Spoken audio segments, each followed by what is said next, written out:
Hello, j'espère que vous allez bien. Si tu es nouveau, si tu es nouvelle, bienvenue, je m'appelle Rama. Aujourd'hui nous sommes là pour une nouvelle vidéo, je t'explique tout sur mon séjour en Jordanie. J'espère que cette vidéo va te plaire. Je te fais de gros bisous, à tout de suite. Générique. Comment s'est passé ton séjour et qu'est-ce que tu en tires? Alors mon séjour s'est très bien passé, franchement j'en tire une expérience positive. Pour moi ça a été vraiment genre le meilleur choix. Vraiment entre rester en Belgique et faire un stage ou alors partir à l'étranger, ça a été vraiment genre mon meilleur choix. J'ai senti une réelle évolution dans mes deux langues d'apprentissage, donc que ce soit l'anglais ou que ce soit l'arabe. J'ai vraiment vu un glow up, donc ça a été pour moi très positif. Maintenant je me sens beaucoup plus à l'aise à l'oral. Surtout en anglais, j'avais vraiment du mal, je sais pas trop parler devant les gens et tout. Enfin, pareil en arabe, mais voilà. En anglais, c'était vraiment un gros blocage. Et maintenant, je me sens beaucoup plus à l'aise. Ça n'a pas été, on va dire, super facile, mais le fait d'avoir débloqué ce truc dans ma tête, ben, franchement, je suis super heureuse. Niveau social, je me rends compte à quel point je suis bien. Je m'explique. À quel point je suis bien dans mon confort en Belgique, enfin j'ai tout ce que je veux, enfin j'ai tout à portée de main, j'ai ma famille, j'ai mon mari, j'ai mes habitudes, enfin vraiment j'ai tout à portée de main. Et voilà, c'est comme on dit, c'est quand tu vois comment les autres vivent que tu te rends compte à quel point t'as de la chance quoi. Enfin je veux pas dire que j'avais besoin de voir ça pour voir à quel point j'ai de la chance, mais voilà, genre tu réalises encore un peu plus, tu vois. Et du coup si c'était à refaire, est-ce que tu le referais? Je pense que je le referais pas. Je pense que je le referais pas parce que pour moi c'était trop dur. Enfin voilà. Après ça c'est vraiment personnel, mais pour moi c'était vraiment difficile d'être loin. Surtout de mon mari, pour moi c'était vraiment difficile. Je suis revenue en Belgique une fois et quand je suis repartie c'était encore plus dur. Enfin vraiment j'ai cru que j'allais craquer, que j'allais péter un câble. Je me suis dit vraiment en vérité je m'en fous. Même si c'était ma dernière année, genre moi je suis rentrée en Belgique, je peux pas et tout. Je suis contente de l'avoir fait. Mais si c'était à refaire, je sais pas si je le referais parce que pour moi c'était vraiment dur. Voilà, je peux pas tout vous dire non plus, mais c'était vraiment très dur pour moi, surtout vers la fin. Enfin voilà, j'en pouvais plus, j'avais qu'une envie, c'était rentrer. Enfin surtout que ben genre dans notre appartement on n'avait pas le chauffage, c'était le chauffage électrique quoi, donc on l'allumait pas tout le temps et tout, donc genre vers la fin il faisait vraiment froid et psychologiquement et physiquement, enfin c'était vraiment difficile. Je vous donne un exemple, je suis tombée malade pendant 3 semaines. Tout ça parce que dans l'appartement il faisait blindé froid quoi. Alors que je sais que j'aurais une petite grippe, moi, enfin en une semaine c'est réglé quoi. Mais là je suis tombée malade pendant 3 semaines parce que il faisait trop froid quoi. Mais bon, franchement ça c'est des détails, mais sinon c'était trop bien. Enfin j'ai appris énormément et je le conseille à tout le monde quoi. Concernant l'hébergement, donc j'ai eu beaucoup de questions. Faut savoir que moi et ma pote quand on est arrivé en Jordanie, on n'avait pas du tout de logement. On avait fait que chercher à distance en Belgique, mais c'était très compliqué. Enfin, soit ils parlaient pas bien anglais ou alors on n'arrivait pas à bien voir les logements. Alors du coup ce qu'on a fait c'est on a pris un hôtel pour les 2 premiers jours. Comme ça on s'est dit au moins on est tranquille, on a nos valises, on a un petit confort et tout, voilà. Et le jour où on est arrivé, en fait directement la coordinatrice elle nous a directement présenté les logements de l'université et quand on les a vus on a été dépités. On était dépités dans le sens où c'était un peu, enfin c'était fort vieillot, c'était fort, il y avait beaucoup de poussière et tout. Et moi ma pote elle est allergique à la poussière et moi j'aime vraiment pas la poussière, la saleté et tout. Et donc je me suis dit bah franchement on va devoir, on va galérer dans le sens où pendant au moins une semaine on va être occupé à nettoyer et genre c'était pas possible. Alors on me demandait est-ce que vous avez pas autre chose et tout. Enfin franchement la vérité je pense que si vous n'avez pas trop les moyens, bah allez-y dans les logements de l'université. Mais nous c'était vraiment pas possible. En plus on s'est dit vas-y on est deux, on divise le prix. Et donc à notre tête elle a vu que genre c'était pas possible le logement de l'université. Donc elle nous a dit écoutez moi j'ai une amie, elle propose aussi des logements mais par contre c'est un peu plus cher. On a dit bah vas-y tranquille et tout, on va aller les voir quoi. On est parti les voir et franchement on a dit ah bah c'est beaucoup mieux et tout. Enfin c'était pas encore le luxe, c'était pas le top et tout, mais de toute façon voilà c'est ça hein. On s'est dit vas-y tout tranquille et tout. Au niveau de l'hébergement, notre hébergement était situé à 5 minutes de l'université. Donc le campus il est gigantesque. Genre vraiment il est gigantesque. Enfin, d'une porte à l'autre vous pouvez faire au moins un bon 20-25 minutes à pied quoi. L'hébergement qu'on avait donc c'était un appartement de plus ou moins 200 mètres carrés, vraiment grand, avec plein de chambres et tout. Donc au début on habitait à 3. Donc moi ma pote est une Erasmus comme nous et vers la fin bah de toute façon je l'ai déjà dit ça allait pas du tout avec cette personne là, enfin vraiment c'était voilà, habiter avec des personnes que vous connaissez pas c'est vraiment très difficile Et moi j'ai pas de me prendre la tête, même s'il restait que 1 mois et demi. J'ai dit, enfin moi et ma pote on a dit non stop et tout, on part de la colocation et on est parti du coup juste en face et là c'était un peu moins cher. Au niveau des loyers, dans le premier appartement on payait 300 jud, 300 dinars par mois, et dans le deuxième quand on a déménagé on payait 250 dinars par mois. Et après vous avez les charges, ça va à hauteur de 10 dinars jordaniens, quelque chose comme ça. Et après vous avez vos bouteilles de gaz, par exemple pour vous faire à manger ou alors pour vous réchauffer, ça c'était 7 dinars. De toute façon je vous mets tous les prix là, comme ça vous avez une petite idée si jamais vous êtes intéressé. Mais sinon vraiment l'appart il était à 5 minutes de la porte de la faculté, et ensuite après vous avez 10-15 minutes à marcher pour arriver dans votre faculté. Voilà, je sais pas si c'est... Concernant les prix, le prix de la vie et tout ce qui suit, alors moi je trouve personnellement que la vie en Jordanie est un peu chère. Surtout dans la ville où j'étais, moi je trouvais que c'était quand même un peu cher. Enfin il y avait des prix, c'était quasi les mêmes prix qu'en Belgique, alors que... Enfin voilà, c'était pas du tout la même chose, donc ça m'a un peu étonnée. Je me dis heureusement qu'on avait prévu de l'argent à côté, et heureusement que du coup j'avais ma femme, enfin j'avais mon mari comme soutien financier, parce que sinon franchement je pense que ça aurait été chaud. La bourse on l'a reçue je crois 10 jours après être arrivée en Jordanie, mais clairement c'est pas assez parce que la vie en Jordanie pour moi je trouve c'est cher. Enfin, et pourtant je suis pas quelqu'un genre qui compte et tout. Au niveau des charges, du coup on avait notre loyer, on avait notre abonnement téléphone avec la 4G et tout, on avait nos charges, on avait la nourriture, et après à côté tu te fais un peu plaisir, de temps en temps tu manges dehors. Franchement manger dehors c'est rien du tout, genre tu peux manger pour 1 euro, 2 euros, 3 euros vraiment si tu veux full et tout, mais franchement tu manges trop bien. On avait des sandwichs les filles pour 70 cents, des sandwichs comme ça, tout pour les gros mangeurs. Vous allez être servi, vous mangez trop bien. Moi la nourriture c'est vrai que c'est pas trop mon style, dans le sens où moi je mange beaucoup de viande. En Belgique je mange énormément de viande. Quand je dis viande c'est tout, genre c'est la viande rouge, c'est le poisson, c'est le poulet, je mange vraiment beaucoup. Et du coup dans la ville où on était, donc à Irbid, il n'y a pas la mer à côté, du coup il n'y a pas énormément de poissons. Donc déjà ça c'était compliqué. Ensuite au niveau de la viande, moi je trouve que la qualité de la viande en Belgique, genre on mange trop bien. Donc du coup j'ai eu un peu de mal là-bas. Et après je me suis habituée à manger voilà comme eux quoi. On s'est vraiment habitué à manger comme eux, c'est-à-dire avec beaucoup moins de viande, de la nourriture vraiment à base de plantes. Et au début c'était dur parce que mon corps il m'a dit non non non, nous il nous faut de la viande quoi. Mais après je me suis habituée. C'est quoi la suite? Moi j'ai pour objectif de finir cette année, car je n'en peux plus.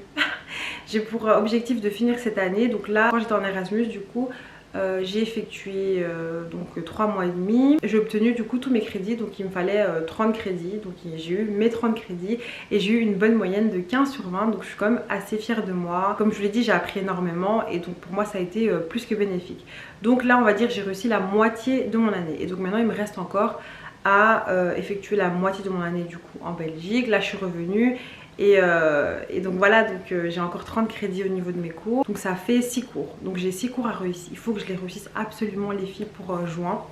Comme ça je suis diplômée en septembre. Et après, ciao mon ami, vous me reverrez plus, vous allez plus me revoir, ils me reverront plus, je vous dis. Franchement ça m'a trop psychologiquement, enfin ton cerveau t'es tout le temps dedans, tu penses tout le temps à ça, même quand t'es en vacances tu penses à ça. Et ensuite quand j'aurai fini, je suis pas intéressée par le master parce que, enfin je suis intéressée par le master en interprète arabe, mais c'est beaucoup trop loin de chez moi, c'est à Mons, donc c'est trop loin. Franchement je me vois pas faire la route tous les jours, enfin pour le moment j'ai pas la motivation. Ce que je compte faire c'est continuer à prendre des cours d'arabe, surtout à l'oral, et d'anglais, pour ne pas perdre tout ce que j'ai appris quoi. Parce que là du coup depuis que je suis rentrée, donc ça fait 1 mois que je suis rentrée, et là je parle plus arabe du tout avec personne. Enfin c'est vraiment compliqué dans le sens où j'ai pas acquis assez d'années d'expérience pour me permettre aujourd'hui de ne plus parler arabe.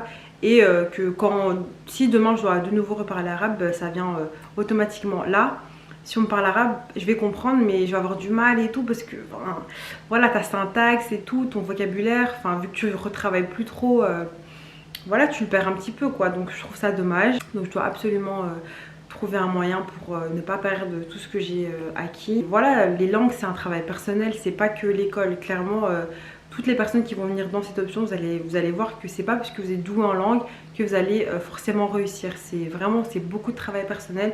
Et je pense qu'en général, l'université, c'est ça. C'est pas parce que tu es intelligent, doué, que tu as toujours réussi en secondaire que tu vas automatiquement réussir tes années à l'UNIF, quoi. Faut vraiment je dirais, il faut 80% de travail personnel, il faut vraiment être acharné, quoi. Donc voilà, là pour le moment c'est ça mon goal, quoi. Finir diplômé avec une bonne moyenne. Quel serait le job de tes rêves? Alors le job de mes rêves, ce serait de mes rêves, parce que rêve, voilà, je sais pas qui peut dire genre job de ses rêves vraiment, mais je pense j'aimerais bien être interprète, du coup interprète arabe. J'aimerais trop, enfin que voilà, ça c'est un métier qui me plairait bien, je pense, parce que la traduction écrite, j'aime un peu moins. Enfin, j'aime bien, mais genre pas de fou. Et j'aimerais trop être interprète à mi-temps et être femme au foyer à mi-temps. Moi, je me sens vraiment bien à la maison, j'aime bien la maison, j'aime bien m'occuper de ma maison. Je me dis, si demain j'ai des enfants, ben voilà, j'ai envie d'être là pour eux, de leur éducation. Enfin voilà, j'ai envie d'avoir une partie de mon temps consacrée, consacrée à mes enfants, à mon chez moi, à moi, voilà, être concentrée sur ma vie, quoi. Voilà, je sais pas comment expliquer, mais genre pour moi être femme au foyer, ben peut-être c'est un peu mal vu chez certaines personnes, mais pour moi c'est quand même une chance de pouvoir être chez soi à la maison, investir dans toi en fait, investir dans toi, dans tes enfants, dans l'éducation de tes enfants, enfin si tu as la chance bien évidemment, parce que maintenant la vie c'est tellement cher que tu es obligé de, j'ai l'impression que tu es obligé que genre les deux ils travaillent, sinon c'est vraiment une galère. Mais moi j'aimerais bien travailler à mi-temps. Et l'autre voilà, l'autre moitié de mon temps, je le réserve pour investir en moi, pour mes enfants, pour ma famille, pour voir mes amis, enfin pour vivre, quoi. Voilà, moi j'ai toujours été habituée à faire des 40 heures semaine. Avant de commencer l'université, j'ai travaillé pendant 5 ans comme je vous l'ai dit. Et j'en pouvais plus, enfin pour moi je pensais que travailler c'était la vie. Je me suis dit vas-y, je vais faire que du bif, que du bif, que du bif. Et c'est vrai, je gagnais bien, mais à côté de ça j'avais pas de vie. Et après je me suis dit ah non, c'est pas ce que je veux, c'est clairement pas ce que je veux. Et maintenant que je sais ce que je veux, je vais tout faire pour essayer de l'atteindre. Donc avoir un salaire assez haut à mi-temps pour pouvoir avoir assez de temps à côté pour faire tout ce que j'ai envie de faire et enjoy my life, quoi. Comptes-tu toujours organiser ton mariage? Donc mon mariage est toujours d'actualité, c'est juste qu'on a été court-circuité par cet Erasmus, par le fait que là on souhaite déménager aussi. Donc voilà, l'Erasmus comme je l'ai dit, ça a été ça a eu un certain coût, quoi. Comme je vous l'ai dit, la bourse n'était pas assez, mon argent de poche n'était pas assez. Donc heureusement encore une fois que voilà, j'avais mon mari qui était là pour moi. Et souvent on me demande ouais et tout, genre comment ça a été et tout, est-ce que genre ton mari t'a laissé partir et tout, nan. Bon, je sais que j'ai de la chance dans le sens où il y a peut-être des maris qui auraient dit ah non et tout, genre impossible tu pars et tout, parce que c'est quand même 3 mois et demi. Enfin de base c'est presque 4 mois, hein. C'est presque 4 mois. Et normalement de base c'est 6 mois. Un Erasmus, donc c'est un semestre. Et donc ouais, je sais qu'il y a peut-être des hommes qui auraient dit ah non et tout, genre impossible tu pars et tout. Et voilà, comme je vous l'ai dit, le mariage c'est la communication, tu discutes avec lui, voilà, tu regardes ce qu'il dit et tout. Après c'est vrai que quand moi il m'a connue, il savait qu'en 3e année j'allais avoir un Erasmus et que je souhaitais partir en Erasmus. Mais c'est pas pour autant qu'arrive en 3e j'ai dit ouais vas-y c'est tout, que tu le veuilles pas, c'est tout, moi je pars et tout. Non, pas du tout. On a parlé, on a discuté, on a dit on essaie de trouver un compromis dans le sens où moi j'ai dit que j'allais revenir après 1 mois. Après 1 mois et demi je suis revenue, malgré le coût que ça a coûté, parce que franchement ça coûte cher de revenir et de repartir. Et alors ensuite on avait dit que genre en décembre il allait venir me voir. Mais finalement en décembre il n'est pas venu me voir parce que ça coûtait beaucoup trop cher, les fêtes de fin d'année. Enfin les prix c'était blindé cher et tout, donc impossible qu'ils viennent. On avait compromis, on avait promis, je sais pas comment on dit le mot. On avait conclu que je reviendrai à un moment donné. Et voilà, je vais pas vous mentir, franchement c'était difficile et tout, surtout comme je vous l'ai dit, je suis revenue.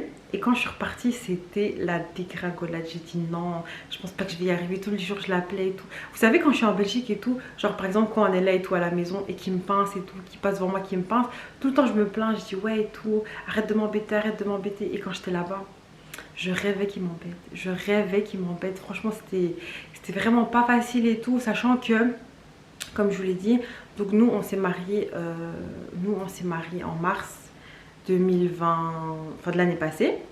Ensuite donc du coup je suis restée du coup en Belgique pendant 6 mois.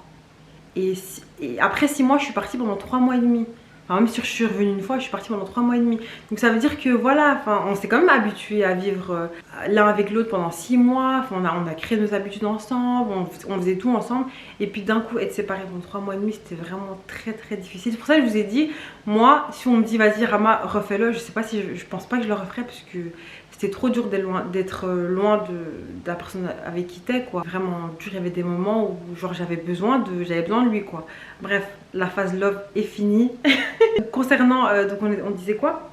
On disait mon mariage. Donc concernant mon mariage, j'ai toujours envie de l'organiser. Enfin voilà, ça n'a pas changé. C'est juste que là pour le moment, mon objectif c'est vraiment de déménager. Et je vous ferai une autre vidéo sur les galères...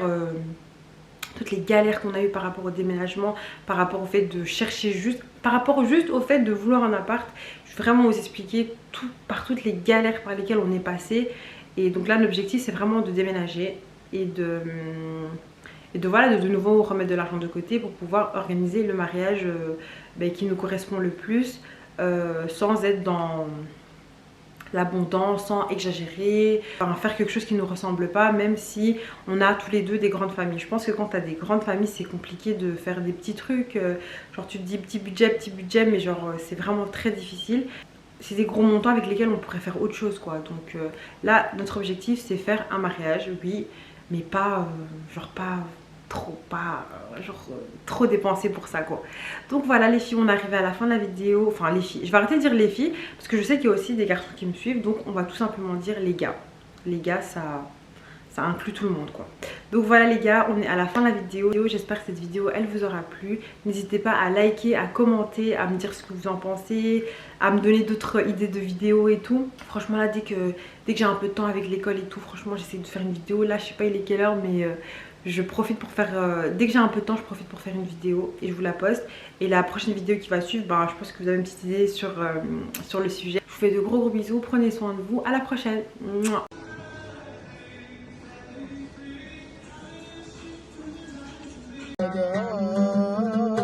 لو سرت بك طماع من حبك